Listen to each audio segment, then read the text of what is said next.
Cuba is sure to be on the agenda when U.S. President Barack Obama delivers his State of the Union address a few hours from now. Obama spent the last 2 weeks previewing his agenda, and CCTV's Jessica Stone has more on what we can expect.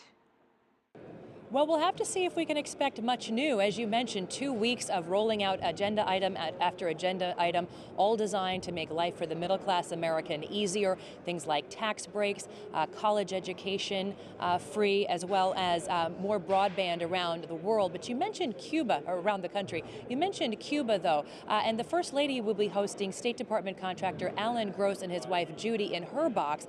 They will be present as the president rolls out his agenda. We do expect that will mean that he does, in fact, talk about his Cuba policy and his decision to normalize relations with Cuba.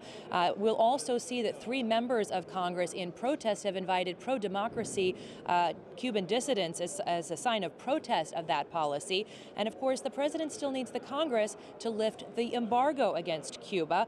Prominent Cuban-American Senator Marco Rubio has sent a letter to the White House, to President Obama, asking for the White House to attach expectations to talks that will happen later this week in Cuba to open a new U.S. embassy in Havana. Now, while the president has certainly been on offense for the past 2 weeks, we also know that the new Senate Majority Leader, Mitch McConnell, the top Republican in all of the U.S. Congress, also talked about what his hopes are for a working relationship with the White House, and not terribly hopeful that that relationship will be different.